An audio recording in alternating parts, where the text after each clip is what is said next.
introduce the panel. Hello, everyone. Welcome to the Peer-to-Peer with the Independent Production Fund. This is the final panel for the day, and we are here with the IPF, where we will be discussing the different aspects of working with the IPF. The IPF has been a long advocate of web series and a natural friend of TL Webfest. I mean, before web series were a real thing, the IPF was there, just getting them going. So it's been remarkable to see the IPF involvement with web series over the past 10 or so years. In fact, even a little bit longer. We're always happy to work with the IPF on the festival and with web series in general. Now, people always have a question about the IPF, and it's always exactly how do we work with the IPF? So to answer some of those questions today, we have Mark Shapland, who's the program coordinator of the IPF. Joining us are our panelists to discuss their work with the IPF. We have Leah is coming back, so I'll introduce her next. We have Aden Abebe. She has the project Virgins. I'll do a quick bio for you. Aden Abebe is a writer, showrunner, and producer whose passions lie at the intersection of art and social justice. She's an international storyteller whose culturally specific work speaks volumes to the community she creates for. With a background in community development and nonprofit organizing, she pursues art as a means, not an end, and always has a greater vision for where storytelling can take her and her community.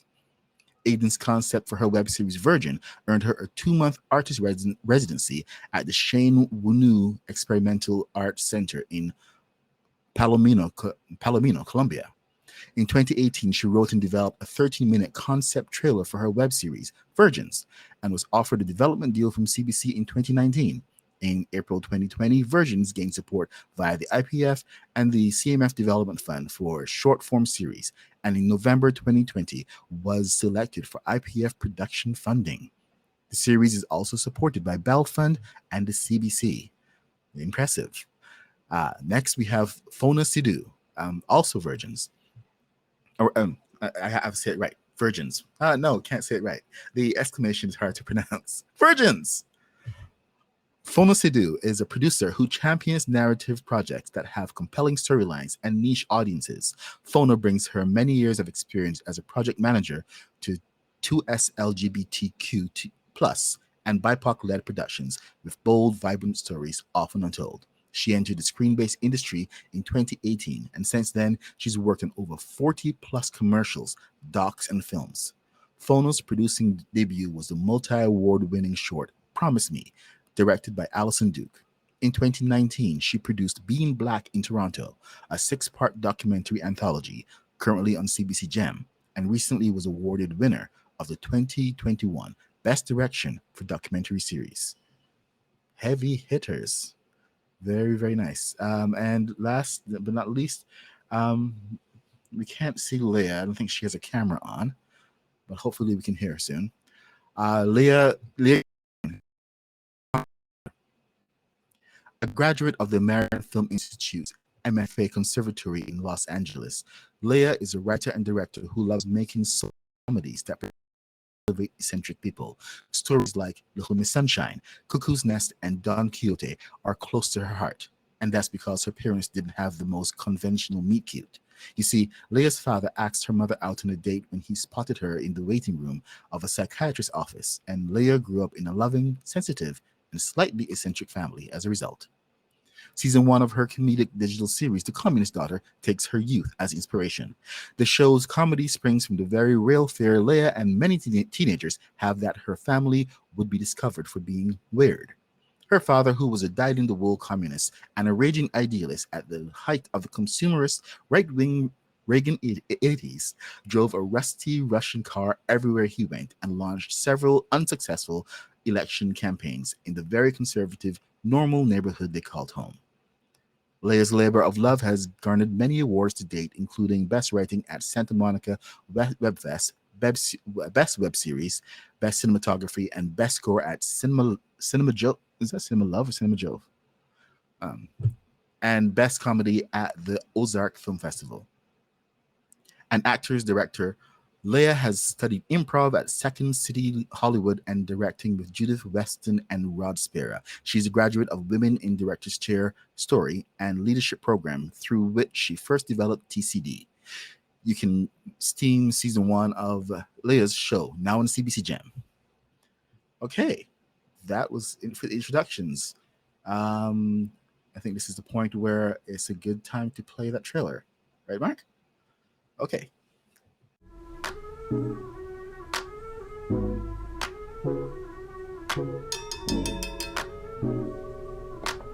Okay, now that I have your attention, I just want to say thank you all for being part of our special day.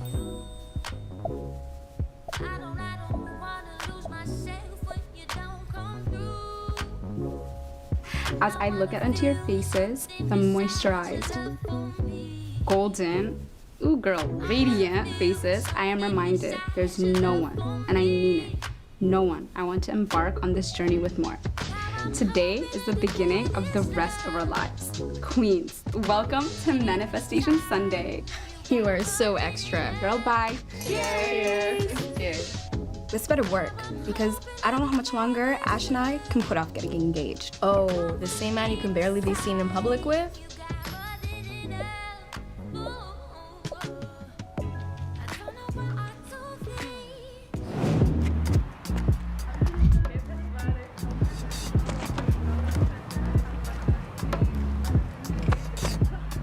Do we have to do this every time?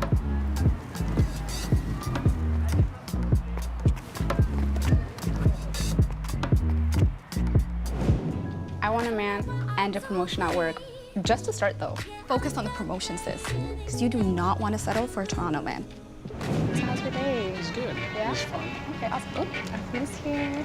Enjoy. Oh, it looks delicious. Thank you so much.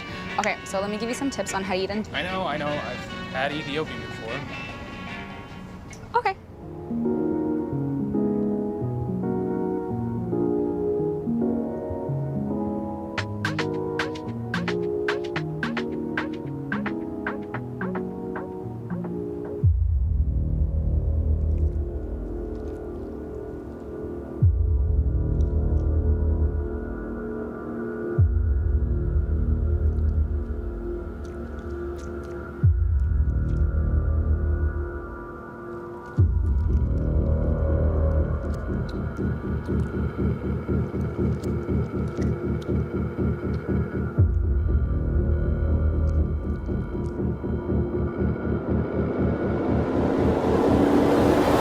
You know what?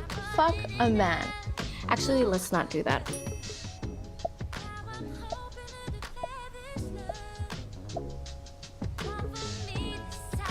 I'm asking the Manifestation Elves for an Oscar. I mean, your performance in Oh, her, she's just a friend, was impeccable. Really? I thought, Pride, What's that? was her best work yet. Wallahi, the quick change from her haram to halal outfit had me on the floor. Thanks for proving my point. Hand me those golden statues. Hey, well, lady. And what will you be manifesting, Miss Delina Fikar? Girl, I'm blessed. I just came from church. But I'll never say no to brunch. Ooh, looks like Jesus didn't tell you those student loans got paid today.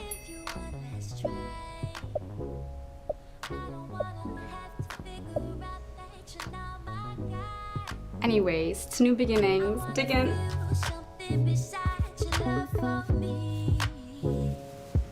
Amina! Hey! Hi! It's so funny running into you like this. I was just thinking about you last night. I've been hooking up with this Somali guy, and I was like, oh, Amina, she's Somali too!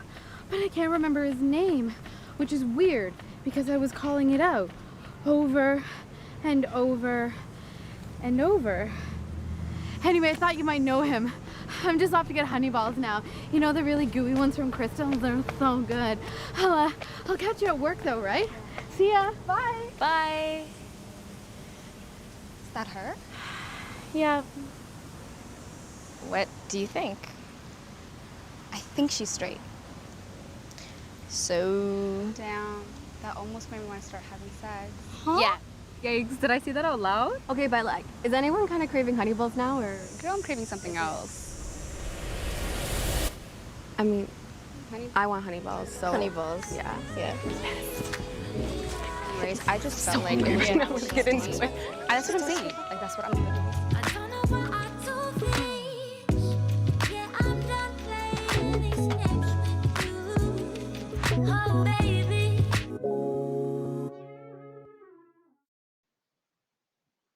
Well, thank you, Rodney, for. We were so excited to see it when it came to the IPF last fall in our production program. It's an interesting take on a trailer than we usually see, because it's kind of like a collection of scenes surrounded around a conversation. And so I do want to dig into that question of the decision making, because it really stood out in its kind of creative humor and being able to see the characters in different scenarios as opposed to like snap editing and getting an idea for what the story and plot is. But first, I just want to say that Leah Cameron, the creator of The Communist Daughter, is having technical difficulties trying to join the session today.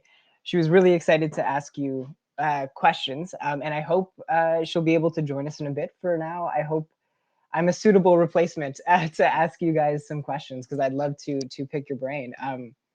So I do want to get started. I know that at TU Webfest, there was actually a panel this morning, I think, about creative control. And so maybe you guys can touch a bit on it. So creative control as a writer is different from executing creative voice on set. How did you balance those aspects in development? And who kind of took lead at different stages? Yeah, it's really different. First and foremost, thanks for having us on this panel. It's an honor, and we've really enjoyed working with the IPF, and you've been so supportive of us. So thank you for asking. Of course. With regards to creative control, I mean, we're very fortunate because I'm the creator and the writer of the show, but I'm also a producer. And when it comes to creative control, I think it's really important to find the right producing partner. And for me, I lucked out big with Fonna, because Fonna really believes in creating the vision of the artist and working to really make their dream come to life. So it was a really great marriage, and it has been a great marriage all these years working with her. It comes to kind of the evolution of your idea from writing to the filming stage. I mean, it always comes down to money. Comes down to money and time. And so the best part about being an artist and being a writer is the creative moment where all these ideas are popping off in your mind. You're like, oh my gosh, this would be so funny and this would be great and XYZ. But then, you have a talk with Fonna over here. It's just like, but the dollars and the cents and the dollars and the cents. And so you have to kind of come back down to earth and figure out, okay, these are new parameters. Parameters breed more creativity, because now you have a bubble to work within. So how can we fit with what we have? And all in all, to answer your question about creative control and development, I would say you need to be a bit of both. You can't just be full creative all the time. Yeah. But I don't know about I would also add that when I look from the outside in, I've noticed that going from page to screen, it's also about communication. So in the IPF trailer that Aden took the lead on in terms of directing, it's also the matter of communicating your vision with the rest of the team. And if you need to ask, like maybe the DP was making storyboards and you were visualizing it differently. I know that Aden and Ebti were working hand in hand together in creating that versus having one person go off, create something that they're assuming instead of working collaboratively. So that I feel like that happened a lot with all of the departments that we were working with. And I feel like that's how it also, from like the page to screen, that continuity maintained with the creative part as well. Yeah, I'm sure. Yeah, absolutely. Communication and collaboration is absolutely essential. how did you guys connect? I kind of want to know. I know that before you came to the IPF, there was actually like 4 minisodes with the nugget of the idea for Virgins, and you had developed a lot even before you came to us. And so it's been a project in development, yeah, for a while. And I guess, yeah, I don't know probably as much as you guys do about the history of the project and how it got to here. Maybe if you want to take me back to those early days, maybe, and how you guys connected in the first place. Yeah, so Fonna and I, we met at Nia Center for the Arts, this really phenomenal art center for Black creators and artists in Toronto. And I was working there as a project, a program, many programs, and Fonna was brought on board to support that portfolio. So we did not know each other, but we started working together. And you know, when you find your other half, you find your other half. And that's what it felt like working with Fonna. She's the yin to my yang. And professionally, I just knew, you know, there's nothing we can't accomplish together if I have her as my partner, as my teammate. And so a couple of years, I think even like 1 year later, when I had the idea for this show, we were no longer working there, but we were, you know, friends. And I just had this this discernment that I needed to make a concept trailer. I needed to make some kind of proof of concept before I shop it around or tell people this idea. I thought to myself, well, I need her to make it happen. I don't know anything about this industry. Fonna doesn't know anything about this industry, but together we can do anything. And so I called her and I asked her if she would come on board with me and start this journey. And she said yes, lucky for me. And we've been working on it together ever since. And we learned what a producer is together. We learned what a DOP is supposed to get paid. You know, like we learned everything together. And yeah, that's kind of the genesis of how we met and why we're still working. And then with regards to the concept trailers, I mean, again, like I don't have any background in this industry. I was not a trained writer. I never had any aspirations. I just had this idea and I wanted to make it. And I thought to myself, well, I don't have any friends. I don't have any favors to pull. I don't know anybody in this industry. So why would anyone give me a chance? Why would anybody even let me in their office to pitch? Because I don't have a reputation or anything. So I need to show them what I've got ahead of asking for their time. And that is why I thought, okay, I need to make a concept trailer. And that's how that kind of, the idea was birthed. We wanted to make sure that we had like character vignettes of each character so people could really understand who they are, like the differences in their identities and the nuances in these young women. And then luckily it worked. Having these proof of concepts, these little videos, and releasing it, it worked. It got people's attention. And most importantly, they were able to see the vision, because I didn't expect people to see the vision of such a specific cultural group in Toronto that has never been showcased before, and talking about a subject in this way before. So people got to actually see the idea. I think my next question is kind of right off of that, which is, you said it worked, obviously, the proof of concepts for each character, which were those first 4 mini episodes. And for the IPF, one of our key requirements to apply is having an experienced story editor to help with the writing of the project through development, or a development executive to help more on the business side, just kind of in a mentor role. And so I wondered, yeah, how from you two and the inception of this idea, and then you were like, I have the entrepreneurial to make a proof of concept video in order to show in meetings and show what we can do, like essentially on our own. Yeah, Fonna, did you help make further contacts, or how did the circle of you two grow further with Lou and with other people that you brought aboard on the team, and even casting. So how did you find mentors, collaborators, even crew members and cast? Yeah.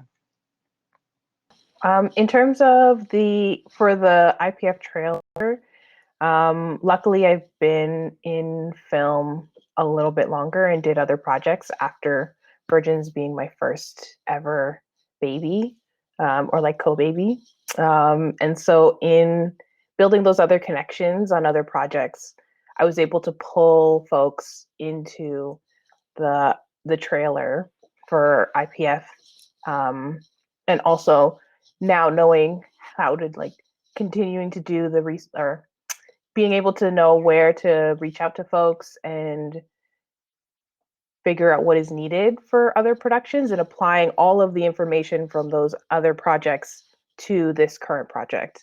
And so using old templates, other people's old budgets, knowing how much equipment costs and knowing how much to pay a team, and knowing that at least we're paying people minimum wage minimum, especially for smaller productions, because that's like baseline.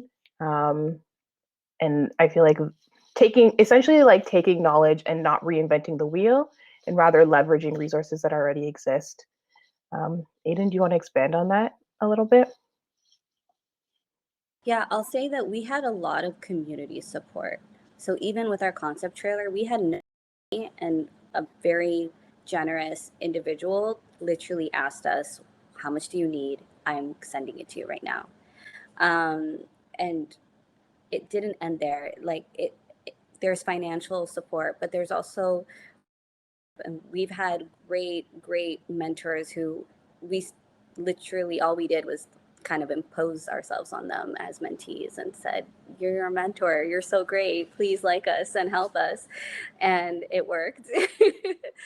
But we asked for help and we took every resource possible, because we didn't know what we didn't know, and we needed to know everything. And again, I understand that some people may think wow, they had zero background and how did they do that? But I will say our background had always been in project management. And so there is some level of transferable skills. And that really helped us to kind of figure things out on the go and also ask the right questions and ask for help. And we're really lucky that we had CBC on board with us before we even applied to IPF. They helped us apply. They read our scripts and gave us feedback. And we wanted to make sure when we were applying to IPF, we had the option of choosing a story editor. And the option is usually you pick, somebody who's a story editor, or you can save your coins and have your broadcaster do the story editing for you, which is part of their job in the development phase anyhow. But we really believe in hiring our community, especially the community, the individuals and cultures and backgrounds that are featured in this show. We want to make sure that they're involved in this show in the back end as much as possible. And so we both agreed we should hire somebody, and we found Lou Asfaha. She is an amazing filmmaker, writer, director, editor, and also a story editor. And it just aligned. Her availability worked, and her feedback was phenomenal. But we also had the benefit of having her plus CBC, who was going to review our scripts anyways and help us anyhow. So we have been very fortunate in we've been really mindful in who we bring onto our team, but also very fortunate in terms of the additional support that we've been able to leverage.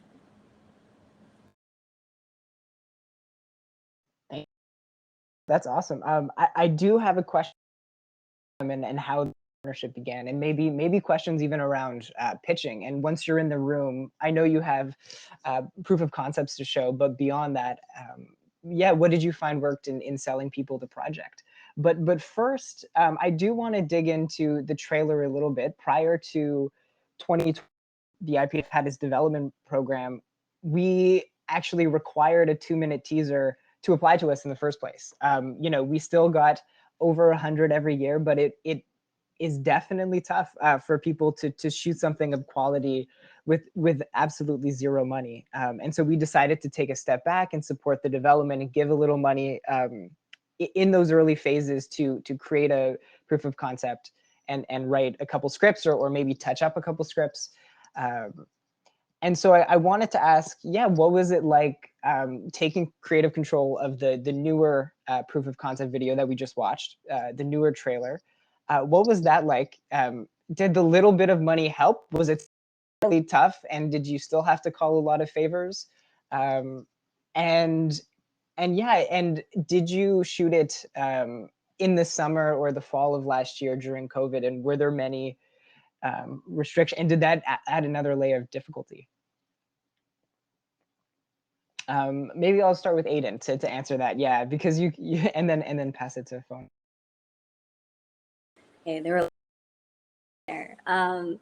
I'll start with this new program, the development side of the IPF. I would say I really commend the IPF, and I'm not just saying that because you guys like funded us and we're here, but honestly and truly, I really commend the IPF for taking a step back and trying to figure out how can we make things more accessible.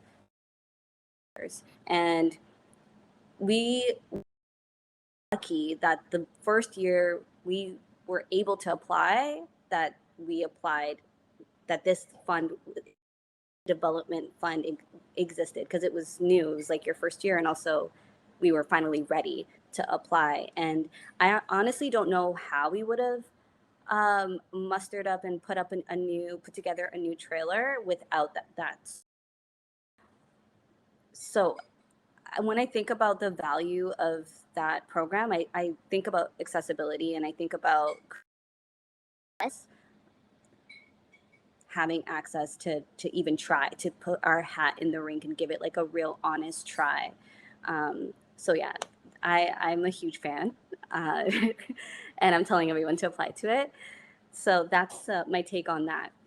And then in terms of what we were able to create with it, I'm really proud of what we were able to create. I was proud of the first ones too, but we really were able to level up. It had been a few years since we made our first concept trailers that were on YouTube. And one, we were able to kind of see the growth of of our vision of the story, but also I think the overall quality of, the music, the editing, the interweaving of everything came together really beautifully. And it just gave us a better opportunity to really showcase what this show could be. And that's how I feel when I look at it. Like this is what it could be. And seeing like all the different shades of melanin just really like make me light up. And most importantly, that it's lit well, because we had a DOP who knows how to light Black people, like things, little details like that, that kind of knowledge that not everyone has. And when we hire, we do our best to hire our community and women and, folks from the LGBTQ plus community. And yeah, I don't remember your other questions, but all in all, I'm very proud of what we've been able to create thus far, with gratitude to the IPF for their fulsome support from development to production.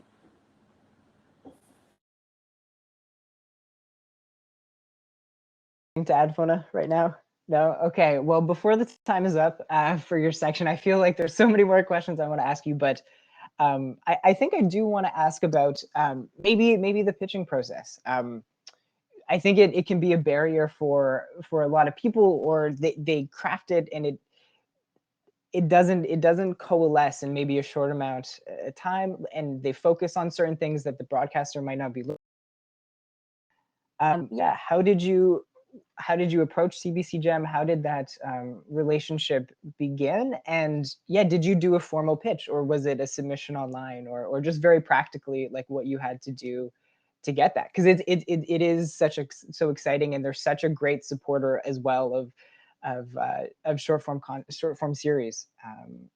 And yeah, so I'm just very curious about that step of the process. You wanna do this one? No. Okay. Again, our pitching to CBC was also unconventional. there's an organization, God bless all of these organizations trying to create access for creators of color and young Black women, called Black Women Film is the organization, Black Women Film, and they hosted a kind of like a speed dating session with CBC for a lot of different areas, documentary, filmmaking, short form, long form, everything.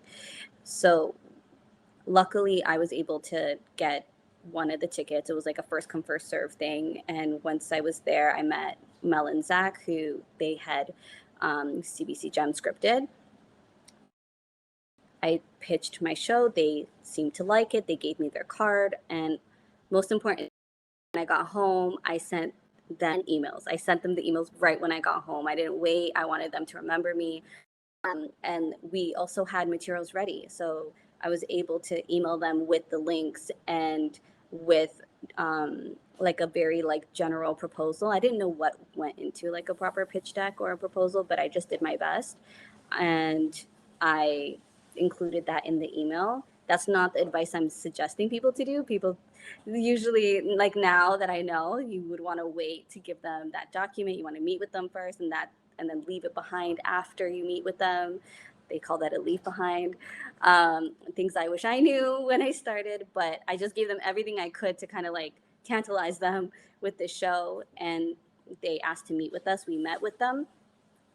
And it's actually adorable what a mess we were.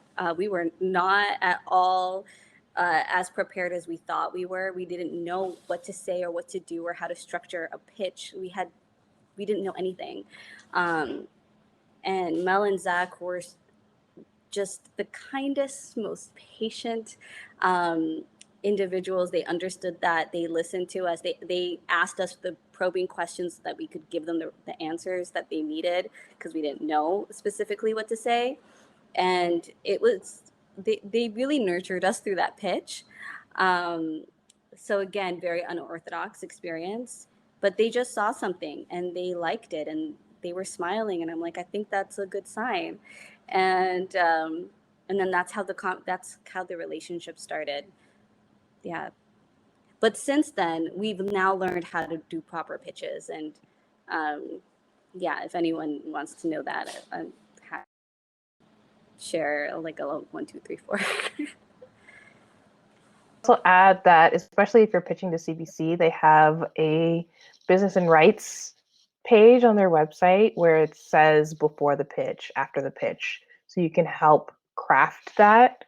We also, in the pitch, kind of had a cheerleader that was there, and she gave a lot of insight into the audience as well. And I can't remember what else. I was like, it's a blur.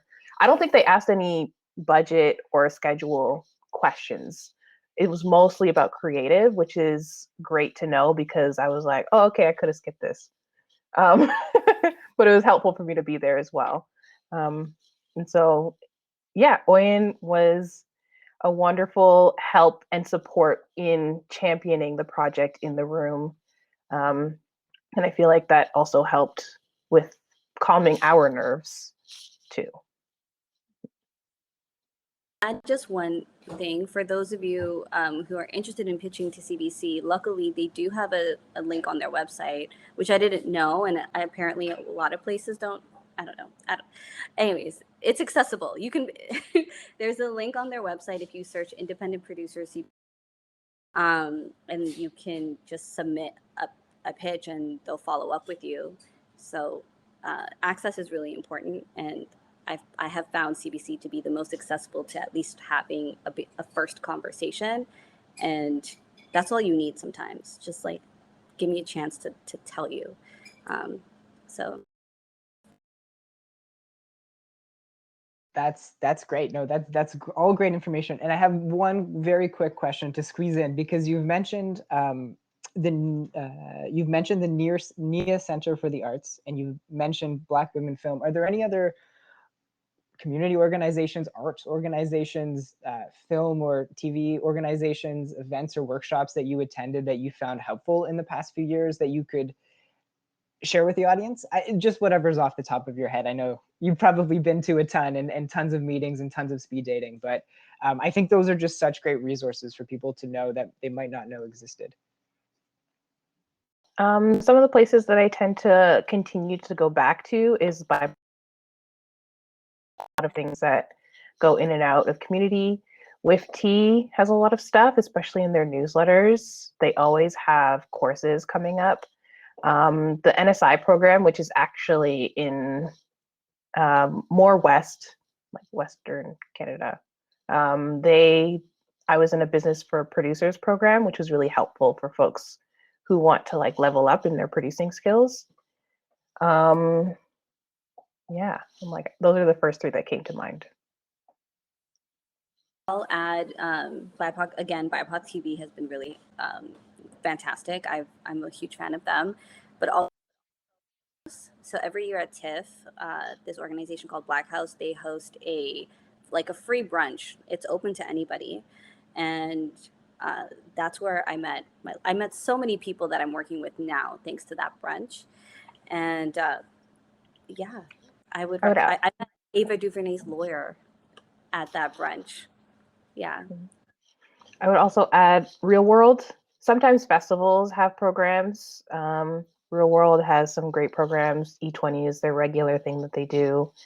Also with another project that I'm on, the Imaginative Film and Media Festival, they have programs where they fund upcoming creatives.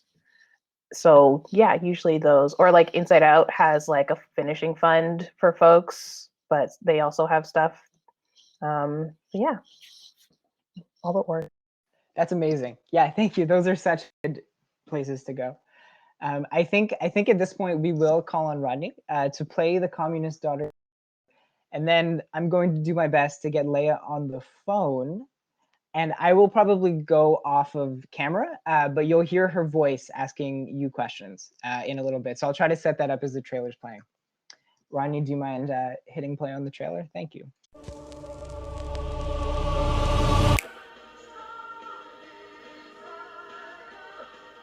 Boris, how are you watching this drivel? It is utter propaganda. It's Rocky IV. Please stop ruining. Total propaganda. Yeah, American movies are opium for the masses. We all know that.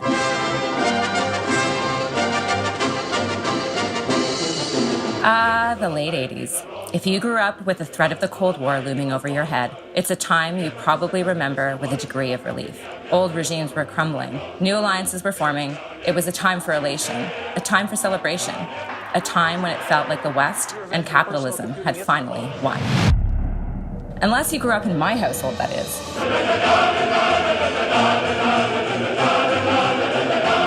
Yes, meet the McDougalds, aka the neighborhood Pinkos. Lovey, I thought that we agreed no American media in our home. How can they defeat the dominant narrative if they don't know a thing about it? I'd always been proud of my family's ironclad values. Seriously, Mom, this stuff is rotting our brains. But my brother and I were about to enter a new high school. You've never seen Back to the Future? Nope. Red Dawn? Nope. The Breakfast Club? What? Lady Hawk? Ferris Bueller's Day Off? Nope. I'm from the Soviet Union, and even I have seen these things. What are you talking about? You so need a TV. And then things got even more complicated. Your father has a big announcement. I'm gonna throw my hat in the ring and run for the Communist Party of Canada in the upcoming election. Wow, Why? that's wonderful. That's great. You know they just opened up a McDonald's in Moscow, right? He gets TV for one morning and look what Hello there, girls! Who wants to silk screen signs from my upcoming campaign? Union wages lunches on me. Can we go to McDonald's and get cheeseburgers? Yeah. No. I have Leah here on the phone. She can say hello. Let me know if you guys can hear her.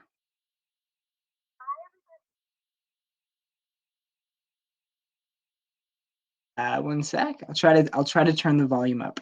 All right. Okay. Is that better? Yeah, I think that's good. I think that's good, Leah. So yeah, Aden and Fonna will be interviewing Leah for this portion. Yeah, so you guys can go ahead. Sweet. Hi, Leah. Thank you for joining us. Love your trailer so much. It's amazing. Great characters and like can't wait to see the show. They're Yeah. nodding. I'm nodding. Oh. Amazing. Oh, right. Okay. Yeah. Yeah, thank you for being a part of this panel with us. And I also enjoyed your trailer. I know that Aden sent it in the email. She was like, exclamation, I am very excited about this. And she also really loved the trailer. My first question, or our first question, is about staffing and casting. So we're curious about how you leveraged your relationships or how you found folks to hire, especially with collaborators for your production. What were some things that you kept in mind when you were choosing your team? Yeah, that's an excellent question. I think for me, making films is always like this weird kind of alchemy. And so I think, I feel like Aden mentioned this earlier, like bringing people on board who basically have a good vibe, who you vibe with, I think is really key, especially when creating comedy, because you want to all be sort of like finding the same things funny, ideally. So that was a big thing for me. In terms of because I wrote it, I was the head writer on it, and I had some other writers in the room. Some were friends who were also from really lefty families, because I thought that point of view was really important. And then my producer, Natalie Novak, reached out through Meridian Artists, and they suggested a few people, which was great. And I interviewed people just to see if, again, if the comedic sensibility was similar, but also different enough that they'd be bringing something different to the writing room. And yeah, it was the same in terms of like my cinematographer was recommended from Meridian Artists. I again interviewed a few people, and we just sort of vibed that we wanted to make a comedy that was beautiful to look at, as well as funny. So that's why I decided to work with him. And then Bruce suggested our production designer Helen, and again, we just like had a very similar kind of idea for the look and feel, and I was impressed by her work and thought she could kind of take my ideas and make them better. And I'm trying to think, what else? In terms of you asked about casting. Casting, I had a pretty strong idea of how I wanted to cast the show, because I was really fortunate to develop it through Women in the Director's Chair Story and Leadership program, and we got to do a practice casting session. It's an amazing program that Carol Whiteman of WIBC puts together. And the practice casting was just very helpful, because especially with comedy, I was able to see sort of like what landed in terms of comedic performance styles and what didn't. So I went into, and then Natalie and I shot our teasers. So we kept a lot of the cast from the original teaser, because there was a really great vibe on that set.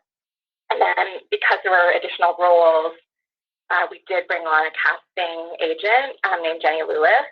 And in some cases, I kind of knew who I wanted for certain roles. Like there's a stand-up comedian named Nima Nazari, who I thought would be like perfect for this character of Cyrus. But Jenny was able to bring him in because I didn't have a personal connection to him. And then our lead, Sophia, she was brought to us through Jenny. So yeah, the casting process, it was great to have a casting session forward for sure, just to sort of expand beyond the actors I kind of knew in Toronto. That was really cool. Thank you. Does that answer your question? Can everyone hear me? No, you're doing great. You're doing great. There's so much head nodding. This is funny. It's a funny way to do it, but it's lovely. Okay, so our next question has to do with creative and audience.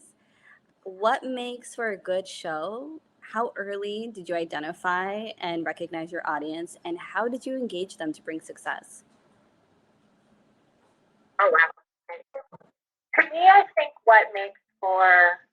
I strongly believe that what makes for a good show, or one of the things that can make for a good show, is personal connection to the material. Um, the show is loosely based on my childhood. My dad was a commie at the height of the Reagan 80s. I'm from a pretty eccentric but loving family. And so I wanted to take that kernel of an idea and like make it into fiction for this series. And so I think I really believe that all of us have, that every human being has interesting stories to tell if we kind of look closely at our own lives. And so I think because I'm sure, those stories, that perspective is our gold, right? So yeah, I definitely think telling a story that's true, close to your heart, that is from a perspective that only you can tell, does make for strong material. It's not the only way to make TV, but if we look at I think the era of web series and TV we're in, it's a lot of what I would call auteur-driven television. Whether it's Michaela Cole creating stuff that's very kind of close to her life, or Master of None. I mean, that's still very fictionalized, but I feel like it is a lot based on his experience. I just think those kinds of concepts and series kind of break through the consciousness because there's just so much material out there nowadays. That the more you lean into your point of view, the more you're going to have something original to say. So that answers the first question. What was the second question? I agree with everything you're saying. The first question was what makes for a good show. But the next question is, how did you identify and recognize your audience? Because I totally agree with you. If it's something that is real to you, which your story is so original, and I don't know how anyone would come up with this idea if it didn't happen to them. Because it's such a unique situation, life situation, how did you identify and recognize your audience? Yeah, well, I think I had a hunch. My hunch was that we've all seen family sitcoms about a family that are a fish out of water, right? Whether it be the Goldbergs, or the Boat, or Blackish, it's all sort of this is my family and this is why we're different, right? And that becomes kind of the story engine. And I never seen that when it came to and so I had a hunch that I had a hunch that a lot of lefties had never really seen themselves on screen in that way. And not just lefties, but people from socialist or communist families. And so I just had a hunch that if you took that and kind of mixed it with the family sitcom, which we all kind of know, that it would be a new take on something we all recognize. And it did prove to be right. I would say that audience, because we promote the teaser a lot online, and then I promoted it again during a Kickstarter campaign. And I would say that the people beyond my friends and family who really cared were lefties who got very excited, or women who would write me and be like, "Oh my God, my dad, I'm Greek, but my dad was a commie and he would wear a Russian hat and everyone thought we were Russian." And so there's all these communist fathers that kind of write me and be like, "This is so my childhood." And so I think it's really helpful when you identify those audiences because they're really going to be the champions of your show, right? And I get so excited about this stuff. But I have a friend who runs a startup called Artery, which and she was telling me, she was like, "Listen, when I forget his name, but when the guy who started Uber, she was like, he only needed 500 people. He knew he only needed 500 people to believe in the platform to make it a thing. So he beta tested it with those 500 people. And then he knew from there that there would be word of mouth and the thing would grow." And so she was like, "This is all you need to show," right? So, and I think that's really true. I don't think you can make up that kind of excitement about something. And I think going after those, I guess what we would call target audiences that have a vested interest in seeing themselves on screen because they haven't before, that those people are just naturally going to amplify your show. Yeah, and then there was other niche weird things. There's the Soviet car in the show, which is the same car my dad drove when I was growing up, which I used to find super embarrassing. But there's a whole community of people online now who buy them and fix them up. And so there are these weird advocates for my show. Anyway, I could go on and on about this, but I know we only have so much time. And I think it's also So one thing that caught me visually was the fact that it was set in the 80s. I thought it just added another layer of kind of like humor and interest because it took us back to a time. And yeah, that personally, I wanted to talk about the 80s, but I want to be mindful of time. And I think Fonna saying I should ask. Okay, so asking about the 80s, so making a period piece, what was it like making a period piece on a smaller budget? Yeah, I think that's a good question because and a good producer question because we all know that period pieces tend to cost more because of costuming and production design and all that stuff. And my big thing was the decision I made was to try to sell most of it through costuming because that's a cheaper way to sell things than having to find like 80s locations and all of that stuff, right? I still had amazing producers who found, a school with 80s interiors, and we were able to pull it off. But that would be my big tip to people. It's like your actors take up most of the frames. If you're trying to sell period, do that for hair and makeup. Obviously, you can do that for musical choices as well. And then you just have to be really smart about how you frame things. Because like on this kind of budget level, you don't really probably have money to like paint things out, So I'm a very obsessive person. So I went driving around North York and I found a neighborhood where all the exteriors of the houses were still really 80s. So any exteriors we shot in that neighborhood. But costumes would be my big tip. And then my other tip would be what my production designer did when we were in the school. The school kind of land. And so what she did is what they did if you look at Clueless, you'll see that they do this too. She just used colored Bristol board, put it up in the background behind the actors, so it just adds pops of color. The thing you could do production design wise.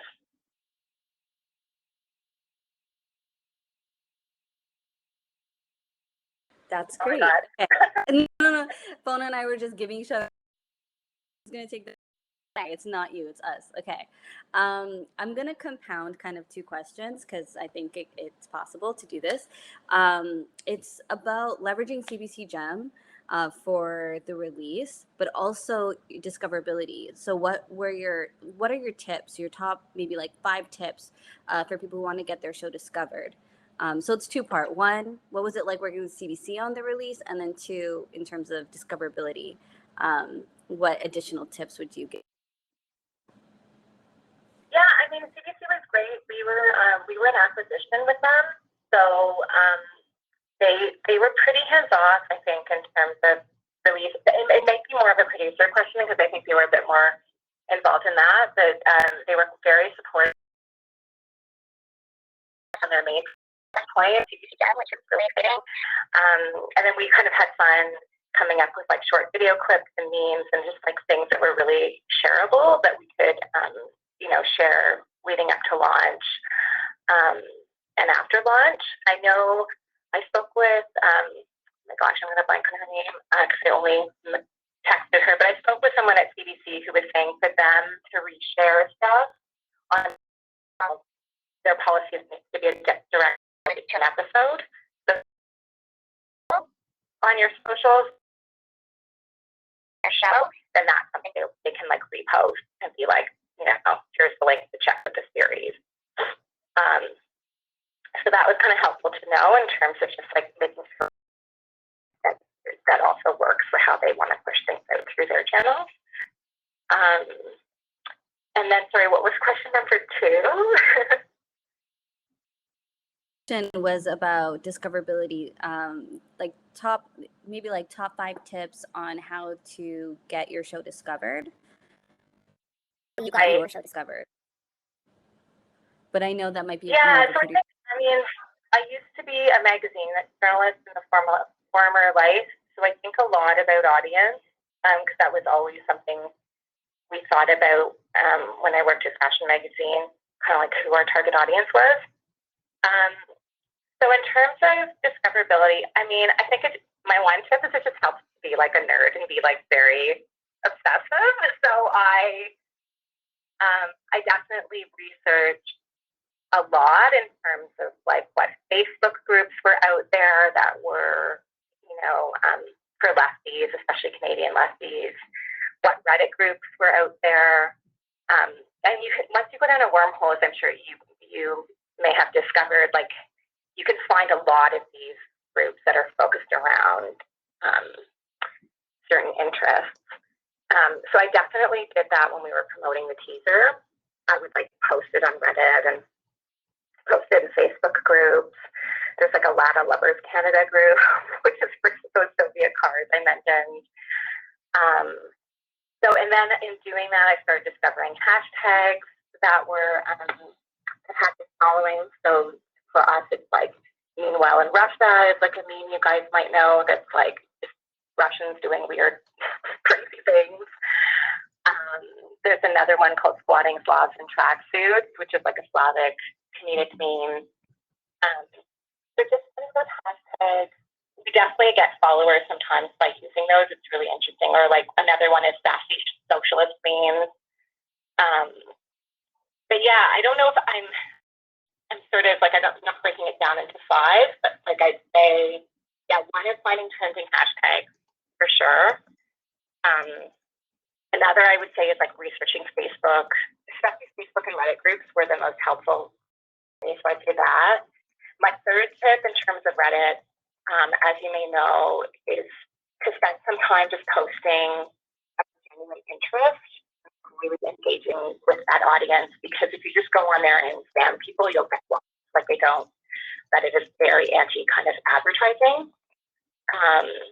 So I think because I genuinely was engaging with people from a place of passion who like hadn't seen a show like this and who wanted to and saying what was the based on my content, it's like kind of authenticity to those demographics. What else? Oh yeah, another tip I would say, and this is with social media, I think it's really, I have a friend who works in advertising and she was saying that it can be good to create something that's like slightly tangential to your show. So for example, because Instagram is a very visual medium, to create something that's not just like scenes from your show, but maybe it's about like beautiful and weird like Soviet propaganda, or like posters from like in the day that are very visual. So Instagram like a very visual kind of approach in terms of building that channel. And with Twitter, it's more where there's less medium. It was more kind of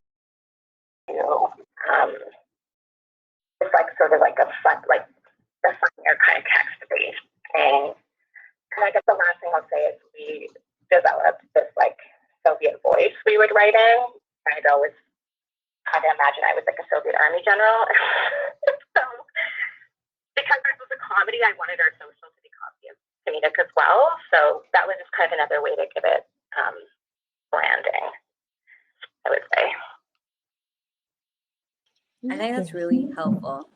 Sorry. Oh,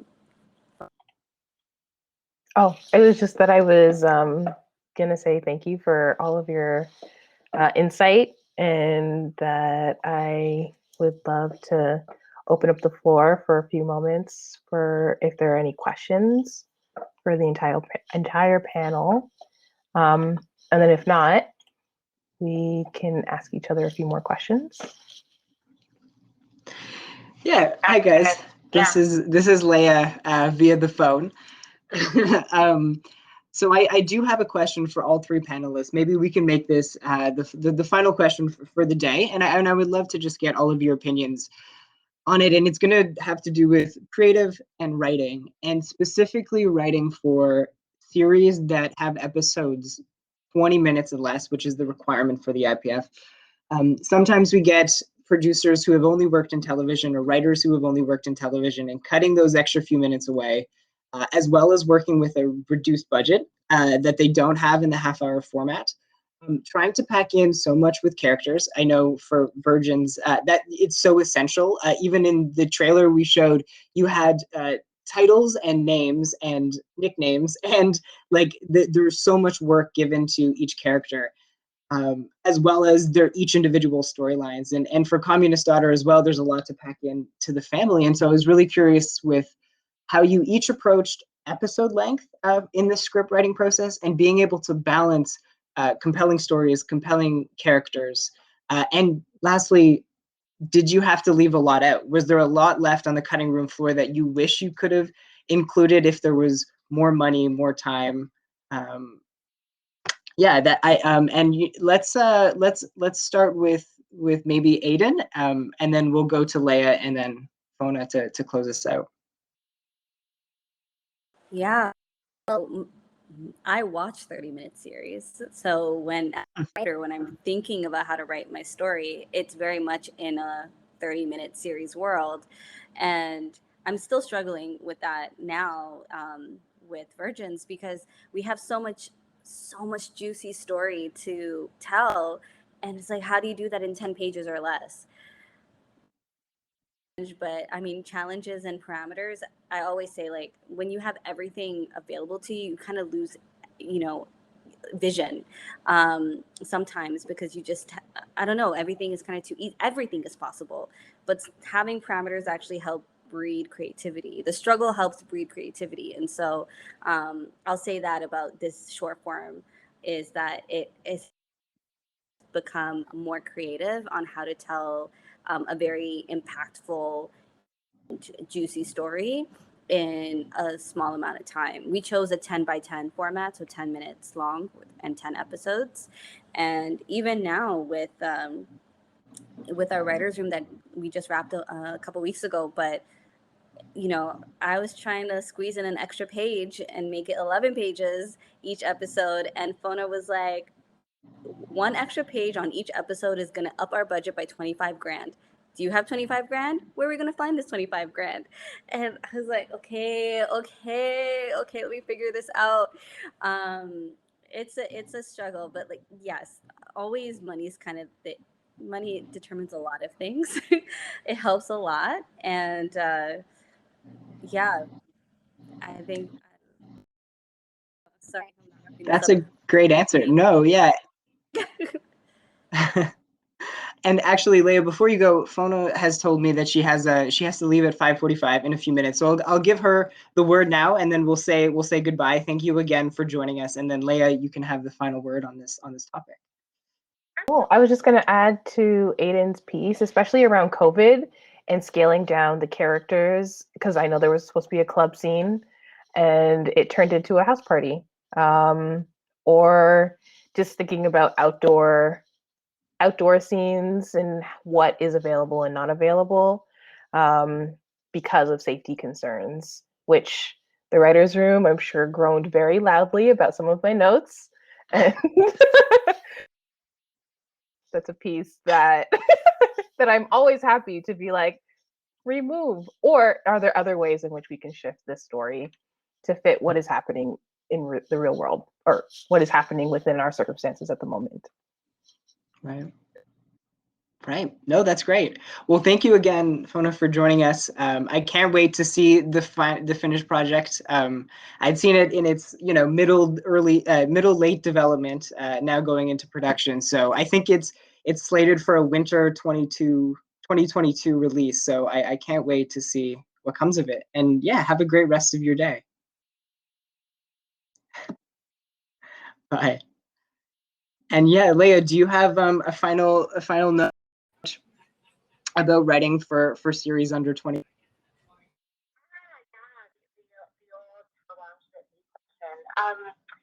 I think, yeah, I definitely agree with what Fonna and Aden were saying, is that creative constraints are good, right? Because it forces you to be more efficient with your storytelling. I also think that every story has an inherent length in which it needs to be told. I'm a firm believer in that, especially in a digital era when we can make episodes different lengths. And so I think it's important to be mindful of being efficient with your time, but I get a little uncomfortable when I hear rules about length. Like I always get uncomfortable when I hear rules, because I think every story needs to be its own thing. I would say with our show was originally planned as being made by 12 to 15 minutes. I think our most successful episodes are the longer ones. Yeah, we can tell that by watching the views. And I think that's because for my show, there's it's not like just following one character, and it's also serialized. And so you've got two worlds, which are like the main character's world is she's adjusting to a new high school, and in the world of politics in the neighborhood is the dad is running for election. And so those storylines need some space to breathe. And for me, I found that the 12, 15-minute space is kind of the sweet spot for us because it allows there to be enough character development for people to engage and follow. I feel that when we started to cut toward 10 minutes, it just became emotionally more flat. That said, obviously budget is a concern. And so, but I would also, this is advice I would give people, I wouldn't cut your script so tight that there's no room to find things in the edit. Because, you know, the edit is the last pass you have on things, and you can make stuff even better in the edit. And so I think I do see this happen a lot where people cut their script so much to the bone that there's no room to wiggle if something doesn't work. So I would say if a scene has a few extra lines of dialogue that you don't necessarily think are necessary, include them, and then you have options when you're cutting the thing together, right? Those are great tips all around, I think. Yeah, and as we talked about, budget is the biggest harbinger of cutting time and important pieces of the script. But I think that's an interesting choice to shoot it and then work if it's possible. Yeah.